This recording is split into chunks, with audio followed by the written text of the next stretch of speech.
이 오쇼에 대한 평가는요, 정말 극과 극인데요. 자, 이런 평가를 하시는 분이 있죠. 자, 런던의 썬데이 타임즈라는 여기서는요, 이렇게 평가했습니다. 20세기를 일군 1,000명의 주요 인물 가운데 한 명으로 오쇼를 선정했으며 미국의 작가 탐 로빈스는 오쇼를 예수 이후에 가장 위험한 인물로 평가했다. 이런 평가도 있었고요.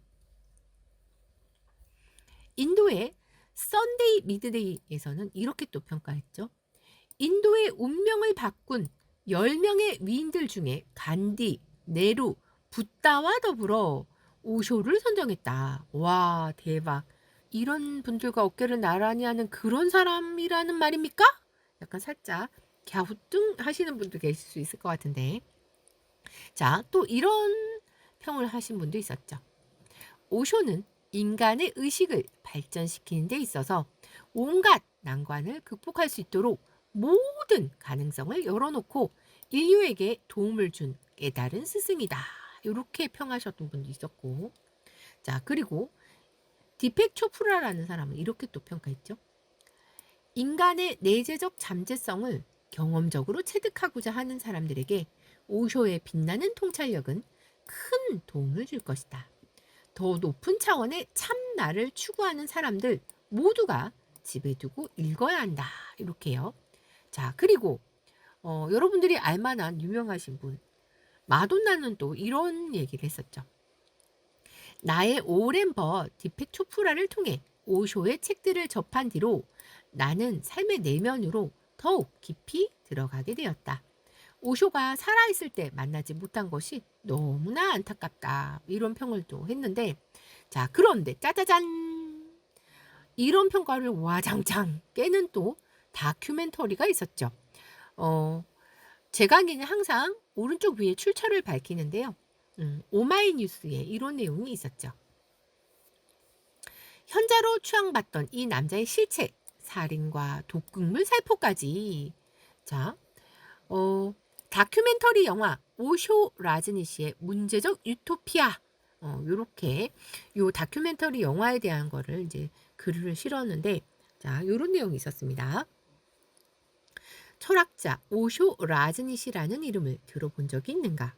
그는 위대한 현자로 여기는 이들이 제법 있다. 한국에 번역된 그의 저서로 배꼽, 사랑의 연금술, 버려라, 타인과 친해지는 두려움 등을 들 수 있다. 물론 이외에도 많다. 이 사람을 주인공으로 조명하는 다큐멘터리 오쇼 라즈니시의 문제적 유토피아라는 작품이 있다. 이 작품은 2018년 불과 그렇게 오래된 작품은 아니죠. 한 5년 전 거니까. 썬댄스 영화제에서 상영된 바 있으며 현재 넷플릭스에서 관람할 수 있다. 총 6부작이며 각각의 러닝타임은 60에서 70분 가량이다. 그래서 제가 넷플릭스에 이거 진짜로 볼 수 있는가 제가 한번 찾아봤거든요. 어제 볼 수 있더라고요, 선생님. 네, 18세 이상 관람되는 걸로. 네, 그래서 혹시나 넷플릭스 보실 수 있는 분들은 한번 찾아서 보시는 것도 이 오쇼젠이라는 카드를 이해하는 데 도움이 되실 것 같아요. 한 가지 더. 이 다큐멘터리는 오쇼를 위대한 현자로 기념하는 다큐멘터리가 아니다. 이 다큐멘터리는 롤스로이스 승용차 수집벽이 있었고 모든 반짝이는 보석을 좋아했던 한 지성인 오쇼를 둘러싼 범죄 혐의들, 이민사기, 전염병균, 살포 및 살인, 최악의 도청 사건 등에 대한 이야기에 초점을 맞춘다. 우리가 생각하는 일반적인 그런 현자랑 완전 다르죠. 자, 여기 이제 이런 설명이 있는데 오쇼는 실제로 재무에 밝았으며 물욕도 많았다고 한다. 이 고급차를 99대나 수집을 하는, 와, 정말 이해가 안 되죠. 자, 또 이런 내용이 있었죠. 미국 땅에 건설된 유토피아. 미국의 오리건주 황량한 황무지에 1981년 어느 날 빨간 옷을 입은 한때의 사람들이 나타났다. 그들은 산야신 수행자들이었고 그들의 옷은 모두 붉은색이었다. 티셔츠도 빨강, 치마와 바지도 빨강, 양복도 빨강. 산야신들은 모두 빨강으로 깔맞춤했다. 그들은 즐겁게 집을 지었고 서로 협력하여 명상센터를 세웠으며 농약 없는 논밭을 일궜다. 일찌감치 친환경 농법을 촉진했으며 로컬 푸드를 지향해 자급자족 코민 라주니시 프람을 형성했다. 그들에게 코민 형성 이후의 과제는 미국 안에서 법적 지위를 갖는 도시가 되는 거였다. 연방제 국가인 미국은 시민 숫자가 일정 수 150명에 달하면 미국 헌법을 따라 자치권과 치안권을 소유할 수 있다. 라즈니시 프람 사람들은 154명 산야신들을 불러 모아 자치권을 확보했다. 이후 코민은 호텔업과 제조업을 개시하겠다고 선언했다. 헌데 이는 주변 지역의 산업 균형을 깨는 일이었다. 토지 용도에서도 문제를 일으킬 수 있었다. 그렇지만 산야신들은 멈추지 않았다. 바로 옆 마을을 인수하고 라즈니시 프람 인구를 늘려나갔다. 산야신들 가운데 시장이 선출되었다. 시의회 의원들도 한 명 빼고는 전원 산야신으로 구성했다. 그러자 주변 지역 원주민들 분위기가 험악해지기 시작했다. 총을 소지하고 다니는 주민들이 생겨났다. 그러자 라즈니시 프람 코민도 이에 대응했다. 사격 훈련이 실시되었다. 그로부터 얼마 뒤 연방 검사 살해 저격수 팀이 조직되기 이른다. 어머나 세상에. 실제 저격에 성공하지는 못했다고 하네요. 네. 코민은 합법적으로 카운티 의회에 진출하려 했다. 그들의 작전은 미국 전역에서 노숙인들을 데려와 투표권자로 등록시켜 산야신 찬성표를 늘리는 것이었다. 그러나 이주 노숙인들의 투표권자 등록이 무산되고 시간이 흐르며 관리에 난관을 겪은 코민은 데려왔던 노숙인들을 하나하나 내다 버리기 시작했다. 와, 대박이죠. 노숙자 데리고 왔다가 필요 없다고 갖다 버리고. 그리고 또 이웃 마을에 갑자기 살모넬라 식중독 사태가 대대적으로 일어났는데 산야신들을 지스로 추정하는 사람들이 많았다. 자, 그리고 이 문제의 명상 방법인데요. 오쇼 공동체의 명상 방법. 오쇼의 가르침과 명상법의 핵심은 요컨대 인생의 괴로움을 내버리고 즐거움에 초집중하는 것이다. 하여 라즈니시 프람 안에서 남녀가 자주 알몸으로 한자리에서 명상을 하고 아무 때나 아무 곳에서나 성관계를 한다. 대박이죠. 이 명상법은 참선 같은 류의 명상이 아니다. 뛰거나 뒹굴거나 소리치거나 울고 춤추는 등 매우 역동적이다. 이게 바로 다이나믹 명상법이었다는 것이죠. 라즈니시 명상법 중 영화에 소개된 장면이라고 궁금하신 분들은 넷플릭스에서 보시면 되죠. 지금 다 빨가벗고 앉아가지고 지금 명상을 하고 있는데 말이죠.